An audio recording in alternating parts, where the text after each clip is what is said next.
បាទសួស្តីបងប្អូនទាំងអស់គ្នាបាទថ្ងៃនេះเพจ i11 online shop មានផលិតផលកាស Bluetooth i11 ដែលជាកាស Bluetooth ប្រើកាយ៉ោដៃថាច់បាទអត់ខ្សែ Bluetooth 5.0 រូបរាងកាសគឺស្តៀងទៅនឹង AirPods ស៊ីន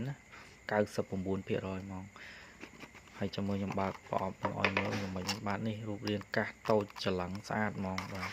ហើយនៅក្នុងប្រអប់កាសនឹងដែរគឺយើងមានខ្សែសាររបស់វាគឺខ្សែសាររបស់វាគឺខ្សែ iPhone បាទនេះខ្ញុំទុកម្លាយសិនឥឡូវនេះខ្ញុំនឹងចង់បង្ហាញអំពីវិធីភ្ជាប់កាសហ្នឹងបាទថាតើនៅពេលដែលវាអត់មានប៊ូតុងនៅលើកាសអញ្ចឹងយើងភ្ជាប់វាយ៉ាងម៉េចវាមានតែប៊ូតុងនៅលើប្រអប់ទេអញ្ចឹងមុននឹងយើងភ្ជាប់កាសហ្នឹងបានយើងត្រូវចុចប៊ូតុងលើប្រអប់ឲ្យចេញភ្លើងពណ៌ខៀវហ្នឹងសិនហើយចាំយើងចាប់ទាញកាសចេញមកណាបាទឥឡូវចាំមើលខ្ញុំទាញកាសហ្នឹងមកវាមានភ្លើងអត់បាទនេះមានភ្លើងបាទខ្ញុំដាក់វាម្លាយពីគ្នាសិនណាអញ្ចឹងនៅពេលដែលវាមានភ្លើងទាំងពីរហ្នឹងហើយយើងត្រូវរងចាំឲ្យ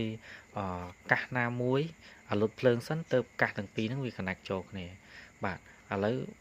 វាលុតភ្លើងមួយបាទលុតភ្លើងមួយបានន័យថាកាសពីរហ្នឹងវា connect ចូលគ្នាហើយអញ្ចឹងយើងអាចចូលទៅក្នុង Bluetooth ក្នុងទូរស័ព្ទយើងបានដើម្បីភ្ជាប់តែត្រូវចាំថាយើងកុំយកដៃប៉ះលើអាកន្លែងខ្នងវិញទៅប៉ះទៅអាចលុតឬមួយក៏អាចបើកខ្សែជាថ្មីព្រោះអាហ្នឹងគឺយើងប្រើកាយ៉ោដៃអញ្ចឹងឥឡូវខ្ញុំចូលមក Bluetooth នៅក្នុងទូរស័ព្ទនេះណាទូរស័ព្ទរបស់ខ្ញុំ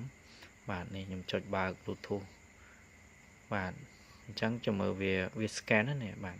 បងប្អូនមើលវាកំពុងតែ searching បាទនេះi11 scan ឃើញហើយអញ្ចឹង pairing ហ្មងហ្នឹង pairing ភ្ជាប់អញ្ចឹងនៅពេលដែលវាភ្ជាប់ហើយវានឹងលុតភ្លើងមួយបាទនេះកាស Bluetooth ហ្នឹងវាលុតភ្លើងមួយឥឡូវគឺ Bluetooth បាន connect រួចហើយបាទនេះបងប្អូនមើលនិមិត្តសញ្ញាបាន connect រួចហើយអញ្ចឹងឥឡូវខ្ញុំចូលទៅតេស្តលើបទចម្រៀង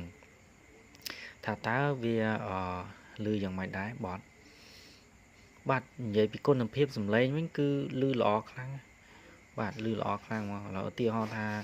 ខ្ញុំយកបទ ignite មួយចុះបាទ my heart នេះក៏បានដែរបាទអត់អី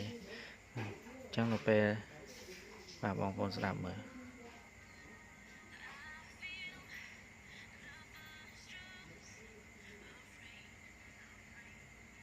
បាទហ្នឹងហើយអញ្ចឹងគឺវាឮល្អណាស់បាទបងប្អូនហើយចំពោះវិធីប្រើប្រាស់មួយទៀតថាតើយើងប្រើប្រាស់កាសនឹងយ៉ាងម៉េចវាអត់ប៊ូតុងអញ្ចឹងយើងបញ្ជាបាននៅលើកាសហ្នឹងគឺយើងបញ្ជាទៅលើកាសខាងឆ្វេងបាទខ្ញុំព្រោះបទចម្រៀងបាទឥឡូវខ្ញុំបញ្ជាទៅលើបទចម្រៀងគឺខ្ញុំយកកាសខាងឆ្វេងបញ្ជាឥឡូវជាមួយខ្ញុំបញ្ជាខ្ញុំចុចលើវាប៉ះមិនមែនចុចណានេះយើងយកដៃប៉ះលើបាទប៉ះលើវា stop អញ្ចឹងបើសិនជាយើងចុច2ដងឲ្យលឿនដូរបទហ្នឹងហើយអញ្ចឹងការប្រើប្រាស់បកាំងគឺងាយស្រួលអញ្ចឹងបាទហើយឥឡូវនៅពេលដែលវាដូរបទហើយខ្ញុំចង់បង្ហាញអំពីការបញ្ចូលថ្មបកាំងហ្នឹងយើងបញ្ចូលយ៉ាងម៉េចណាអញ្ចឹងបើសិនជាយើងយកកាសដាក់ចូលក្នុងប្រអប់ហ្នឹងហ្មងហើយទៅ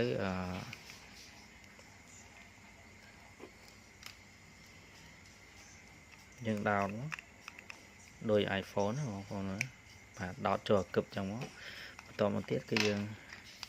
ចុចបើក power bank បាទជាមួយខ្ញុំដោត power bank ខ្ញុំហ្នឹងហើយជាមួយវាចេញភ្លើងអីវិញបងប្អូន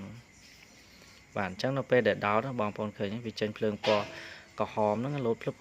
បានវាបញ្ចូលហើយថ្មហ្នឹងហើយបញ្ចូលតែ1ម៉ោងវាពេញហើយបាទអញ្ចឹងយើងដាក់កាសផងបាទខ្ញុំអត់បានដាក់កាសនេះខ្ញុំបើកចម្រៀងជាមួយកាសនេះចោលនៅនេះបាទហើយមួយវិញទៀតគឺប្រអប់បាទនេះប្រអប់ case របស់វានេះបាទប្រអប់ case របស់វាហ្នឹងគឺ$9ទេបងប្អូនអាចជាវទាំងពីរចូលគ្នាក៏បាន i11 ហ្នឹងបូកជាមួយ case អញ្ចឹងណាបាទខ្ញុំមានលក់តាំងពី case ទៀតបាទ case ស្អាតណាស់មានគ្រប់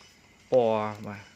និយាយ case សិតតែ case original របស់ AirPods បាទអញ្ចឹងអរគុណច្រើនសម្រាប់ការទស្សនាវីដេអូមួយនេះបាទ